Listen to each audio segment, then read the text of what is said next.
Secrétaire général, Monsieur le Président de la République française, Votre Altesse Sérénissime, Vos Excellences, Mesdames et Messieurs les chefs d'État et de gouvernement, Vos Excellences, Mesdames et Messieurs les ministres, Mesdames, Messieurs, au terme de ce 19e sommet de la francophonie, le Cambodge souhaite exprimer sa profonde gratitude à la France pour l'organisation de ce bel événement en ces lieux emblématiques, le château de Villers-Cotterêts et le Grand Palais.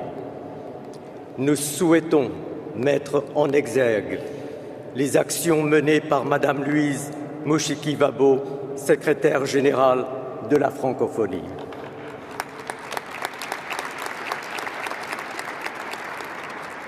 Mesdames, Messieurs les chefs d'État et de gouvernement, au nom du Royaume du Cambodge, je vous exprime ma profonde gratitude pour l'honneur insigne que vous m'avez fait en choisissant mon pays comme hôte du 20e sommet de la francophonie.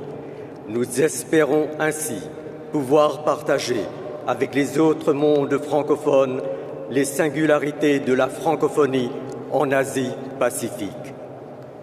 Quel plus bel hommage pouvait être rendu à son regretté roi, Sa Majesté Norodom Sihanouk, mon auguste père, qui a œuvré aux côtés des 3 autres fondateurs de la francophonie, Léopold Sédar Senghor du Sénégal, Habib Bourguiba de Tunisie et Hamani Diori du Niger.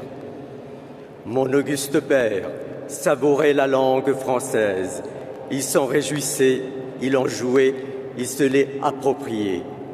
Nombre des vôtres ont fait de même. Écoutez Mbarek Ould Beyrouk, l'écrivain mauritanien. Le français est un butin que nous avons radié. Ou le Martiniquais Aimé Césaire. J'ai plié la langue française à mon vouloir dire. Et entendez la poète libanaise Vénus Kourigata. Mon rêve, c'est d'écrire le français de droite à gauche avec l'accent arabe et inversement. Le français est aussi une de nos langues et toutes ces langues se parlent entre elles. Au-delà de nos identités diversifiées, tant chéries, nous sommes liés par ce patrimoine commun, cette langue qui nous permet d'échanger et de nous nourrir mutuellement de nos expériences respectives, sans rien renier de nos identités multiples. Alors oui, mon pays réaffirme plus que jamais son ferme attachement à la francophonie. Et dans un monde bouleversé par des violences que nous pensions d'un autre temps, le Cambodge souhaite réitérer son adhésion aux valeurs de la francophonie, à ses principes et son profond attachement en une diversité culturelle et linguistique, moteur du développement humain, et à un multilatéralisme respectueux des règles, érigé en fer de lance de la croissance. Dans un contexte multilinguiste, le français joue un rôle fédérateur dans le développement économique. La mission économique et commerciale organisée en 2022 par l'Organisation internationale de la francophonie au Vietnam et au Cambodge avait ainsi été l'occasion, Madame la secrétaire générale, de constater avec vous les opportunités d'affaires entre cette partie de l'Asie et le reste du monde francophone, en y incluant évidemment nos partenaires du continent africain. Cette ambition nous porte et le gouvernement royal, conduit par notre Premier ministre, Samdech Moha Bobo-Tepadei Hunmanet, s'y est engagé. Madame la secrétaire générale, Monsieur le Président, Votre Altesse Sérénissime, Vos Excellences, Mesdames, messieurs.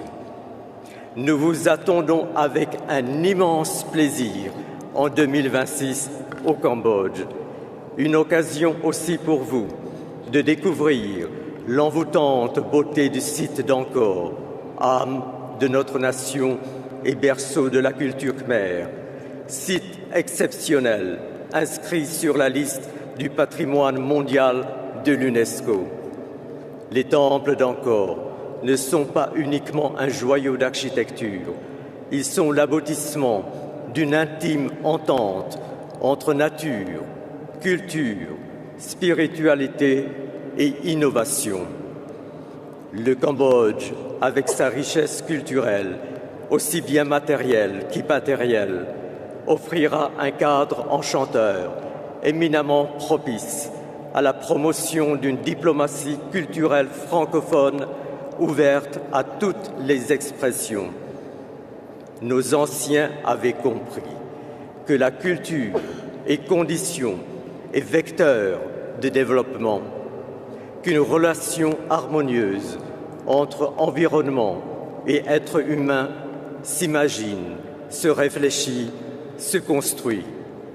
Rappelons-nous cette leçon aujourd'hui, au nom d'un développement durable et juste, d'un développement soucieux de l'avenir de nos jeunesses et respectueux de la sagesse de nos ancêtres. C'est avec la fébrilité et la fierté d'un pays qui reçoit pour la première fois les membres de sa vaste famille francophone que le Cambodge vous invite en 2026 dans notre beau royaume, connu pour le sourire de son peuple. Soyez assurés, chers amis, que son gouvernement et son peuple s'engagent à faire du 20e sommet de la francophonie un moment de partage exceptionnel, une fête. En 2026, le sourire khmer sera le sourire de la francophonie. Je vous remercie de votre aimable attention.